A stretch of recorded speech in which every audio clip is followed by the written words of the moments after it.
सिर्फ 23 वर्ष की उम्र, एक हाथ में तलवार, पीठ पर अपना छोटा बेटा और सामने अंग्रेजों की विशाल सेना। यह कहानी है उस वीरांगना की जिसने कहा था, मैं अपनी झांसी नहीं दूंगी। नमस्कार, स्वागत है आपका भारत पथ के तीसरे एपिसोड में। आइए आज जानते हैं झांसी की रानी लक्ष्मीबाई के बारे में।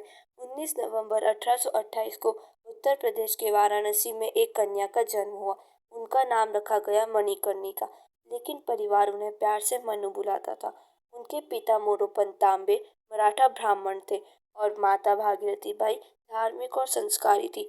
जब मनु केवल 4 वर्ष की थी तभी उनकी माता का निधन हो गया। इसके बाद उनके पिता उन्हें बिठूर ले गए, जहाँ पेशवा बाजीराव द्वितीय का दरबार था। वहीं मनु की मित्रता नाना साहेब और तात्या टोपे से हुई।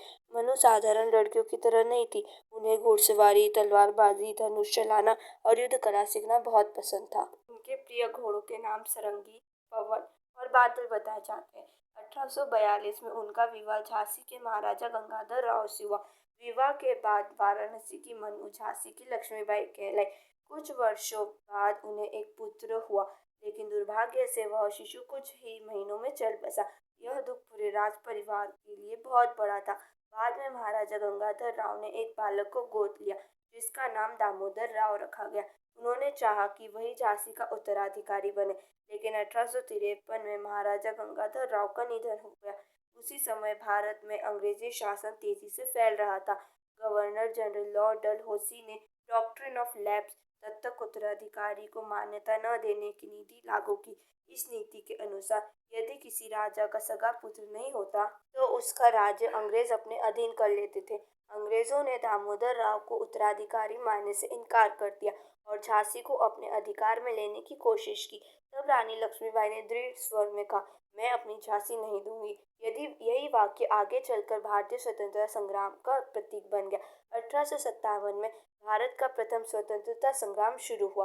झांसी भी इस क्रांति का महत्वपूर्ण केंद्र बन गया। रानी लक्ष्मीबाई ने अपने राज्य की रक्षा के लिए सेना तैयार की। इस कालखंड को लक्ष्मीबाई के साथ साथ साहसी नारी शक्ति को भी याद किया जाता है, जो युद्ध में रानी लक्ष्मीबाई के साथ कंधे से कंधा मिलाकर खड़ी थी, जिसके बारे में बहुत कम लोग जानते हैं। झलकारी बाई, सुंदर मुंदर और अनेक वीर सैनिक उनके साथ कंधे से कंधा मिलाकर खड़े। 1858 में अंग्रेज सेनापति सर ह्यू रोज ने झांसी पर हमला कर दिया। कई दिनों तक भीषण युद्ध हुआ। रानी स्वयं घोड़े पर सवार होकर तलवार लेकर युद्ध करती रही। जब किले की स्थिति कमजोर होने लगी, तब उन्होंने अपने दत्तक पुत्र दामोदर राव को पीठ पर बांधा और घोड़े बादल पर सवार होकर किले से निकल गई। यह घटना भारतीय इतिहास की सबसे प्रसिद्ध वीर गाथाओं में से एक मानी जाती है। झांसी से निकलकर रानी लक्ष्मीबाई तात्या टोपे से मिली। दोनों ने मिलकर कालपी में अंग्रेजों का सामना किया।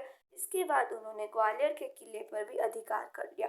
उन्होंने अंग्रेज सेना ने फिर से हमला कर दिया। 18 जून 1858 को कोटा की सराय ग्वालियर के पास भीषण युद्ध हुआ। रानी लक्ष्मीबाई अंतिम क्षण तक वीरता से लड़ती रही। युद्ध में गंभीर रूप से घायल होने के बाद उन्होंने अपने साथियों से कहा कि अंग्रेज उनके शरीर को हाथ न लगा सके। इसके बाद उनका अंतिम संस्कार वहीं कर दिया गया। उस समय उनकी आयु केवल 29 वर्ष थी। रानी लक्ष्मीबाई का जीवन छोटा था, लेकिन उनका साहस अमर हो गया। उन्होंने पूरे भारत को यह सिखाया कि स्वाभिमान और स्वतंत्रता मिलने से नहीं मिलती, उसे हासिल करना पड़ता है। महाकवि सुभद्रा कुमारी चौहान ने उनकी वीरता का वर्णन इन प्रसिद्ध शब्दों में किया, खूब लड़ी मर्दानी वो तो झांसी वाली रानी थी। आज भी रानी लक्ष्मीबाई भारत की सबसे महान वीरांगनाओं में गिनी जाती है और उनका जीवन करोड़ों लोगों को प्रेरणा देता है। अगर आपको यह कहानी पसंद आई हो तो वीडियो को लाइक करें, भारत पथ को सब्सक्राइब करें और अगली कहानी आप किस विषय पर सुनना चाहते हैं हमें कमेंट करके जरूर बताएं। मिलते हैं अगली कहानी में भारत पथ के साथ। धन्यवाद।